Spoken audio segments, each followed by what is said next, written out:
नमस्ते। आज के इस एक्सप्लेनर में पूरी एनर्जी के साथ सीधा गोता लगाते हैं। देखिए, अगर आप किसी भी मानकीकृत शिक्षण परीक्षा की तैयारी कर रहे हैं तो आपके लिए संज्ञानात्मक गहराई यानी कॉग्निटिव डेप्थ और मापन के नियमों को समझना बिल्कुल क्रूशियल है। आज का हमारा पूरा फोकस इन्हीं कोर कॉन्सेप्ट्स को डिकोड करने पर रहेगा। तो चलिए, बिना किसी देरी के इस मास्टर क्लास को शुरू करते हैं। तो चलिए एक नज़र आज के हमारे रोड मैप पर डाल लेते हैं। सबसे पहले हम इवैल्यूएशन सिस्टम्स को मास्टर करेंगे, फिर हम टेस्टिंग स्टैंडर्ड्स को समझेंगे, तीसरे नंबर पर हम मशहूर ब्लूम्स टैक्सोनॉमी को डिकोड करेंगे और आखिर में कुछ बेहतरीन प्रैक्टिस सवालों के साथ अपनी नॉलेज को टेस्ट करेंगे। पहला सेक्शन, मूल्यांकन प्रणालियों में महारत। जरा सोचिए, क्लासरूम में बिना किसी इवैल्यूएशन या मूल्यांकन के पढ़ाना बिल्कुल बिना नेविगेशन के हवाई जहाज उड़ाने जैसा है। आप बस अंधेरे में तीर चला रहे हैं। इसीलिए हमें दो सबसे जरूरी अप्रोच को समझना होगा, रचनात्मक यानी फॉर्मेटिव और योगात्मक यानी समेटिव मूल्यांकन। इन दोनों में जमीन आसमान का फर्क है। फॉर्मेटिव इवैल्यूएशन एक लगातार चलने वाला प्रोसेस है जो क्लास के दौरान ही होता है। ये डायग्नोस्टिक है और इसका मकसद आपको तुरंत फीडबैक देना है। इसके बिल्कुल उलट समेटिव इवैल्यूएशन किसी भी कोर्स या यूनिट के बिल्कुल अंत में होता है। इसका काम सुधार करना नहीं बल्कि ग्रेड देना या सर्टिफाई करना है। अब फॉर्मेटिव टूल्स को थोड़ा करीब से देखते हैं, जैसे क्लास के बीच में होने वाले छोटे क्विज, सवाल जवाब के सेशन या फिर होमवर्क शीट्स।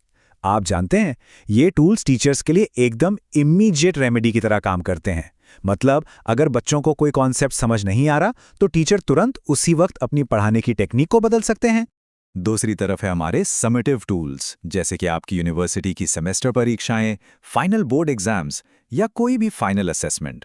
देखिए, यहाँ मकसद ये देखना नहीं है कि कल क्लास में क्या बेहतर किया जा सकता है, बल्कि यहाँ पूरा फोकस इस बात पर है कि आपने अंत में कितनी महारत हासिल की है। ये बस फिनिश लाइन पर मिलने वाला एक औपचारिक ठप्पा या सर्टिफिकेशन है। दूसरा सेक्शन, परीक्षण मानकों को परिभाषित करना। अब हम एक बहुत ही दिलचस्प सवाल पर आते हैं। टेस्ट देने वालों को आखिर मापा किसके खिलाफ जा रहा है? क्या उनका मुकाबला किसी पहले से तय किए गए बेंचमार्क से है या फिर उनका मुकाबला उनके ही साथ परीक्षा दे रहे बाकी लोगों से है? यहीं पर हमें क्राइटेरियन रेफरेंस्ड यानी मानदंड संदर्भित और नॉर्म रेफरेंस्ड यानी मानक संदर्भित टेस्टिंग के बीच का फर्क समझना होता है।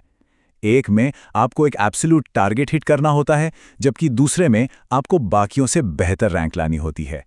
मानदंड संदर्भित यानी क्राइटेरियन रेफरेंस टेस्टिंग में आपको बस एक तय मानक को पार करना है, जैसे किसी अकाउंटिंग टेस्ट में 90% लाना या फिर अपना ड्राइविंग लाइसेंस टेस्ट पास करना। इस सिस्टम की सबसे मजेदार बात क्या है पता है?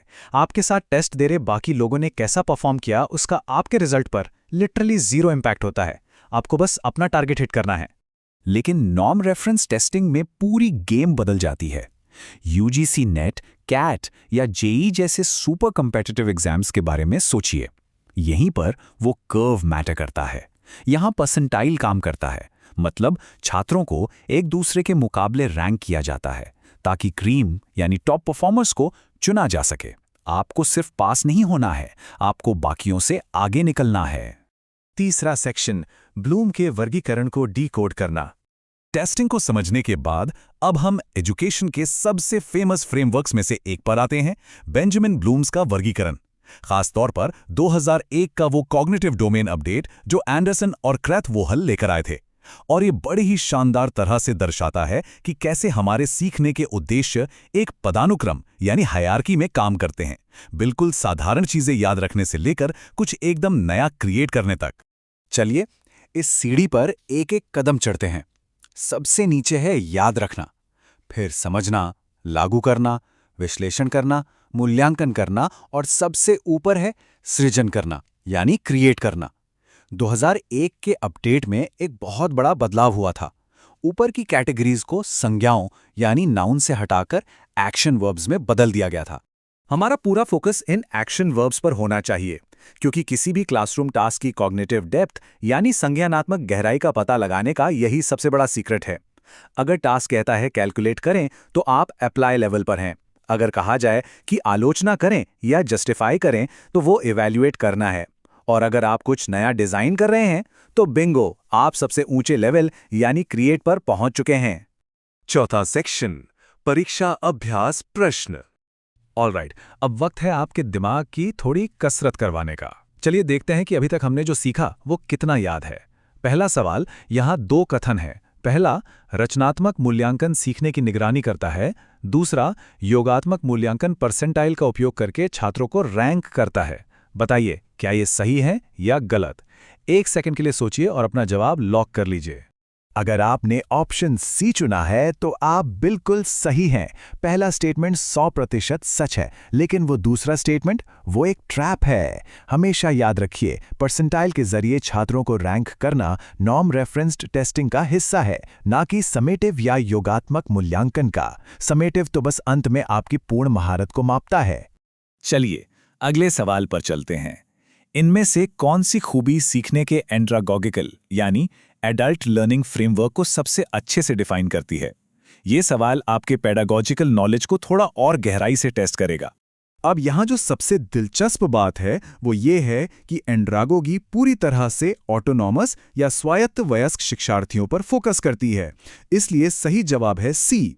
एडल्ट लर्नर्स सेल्फ डायरेक्टेड होते हैं और उनका फोकस हमेशा प्रॉब्लम सॉल्विंग पर होता है। वो बस थ्योरी नहीं रटना चाहते, वो जानना चाहते हैं कि इस नॉलेज से उनकी रियल लाइफ प्रॉब्लम्स कैसे सॉल्व होंगी। और ये रहा हमारा आज का आखिरी सवाल। मान लीजिए आप घर पर अकेले एक आर्टिकल पढ़ते हैं और फिर अगले दिन क्लास में जाकर उसी टॉपिक पर ग्रुप में एक केस स्टडी करते हैं। पढ़ाने के इस मॉडर्न मिक्स्ड मॉडल को आखिर कहते क्या हैं? इसका सही जवाब है फ्लिप्ड क्लासरूम। जब आप इंस्ट्रक्शन के रेगुलर सीक्वेंस को ही पलट देते हैं, यानी लेक्चर घर पर और होमवर्क या एक्टिविटी क्लास में, तो उसे ही फ्लिप्ड क्लासरूम कहते हैं। बहुत ही शानदार कॉन्सेप्ट है ये। खैर, इसके साथ ही हमारा आज का ये एक्सप्लेनर खत्म होता है, लेकिन जाते जाते मैं आपको एक विचार के साथ छोड़ना चाहता हूं। जरा सोचिए, जैसे जैसे अडल्ट लर्निंग स्टाइल्स और सेल्फ डायरेक्टेड एजुकेशन की डिमांड बढ़ रही है, तो क्या हमारे ये पुराने रटने वाले मानकीकृत और नॉर्म रेफरेंस टेस्ट आगे टिक पाएंगे? भविष्य में इन दोनों का टकराव एजुकेशन को कैसे बदलेगा, इस पर जरूर सोचिएगा। और हाँ, सीखते रहिए।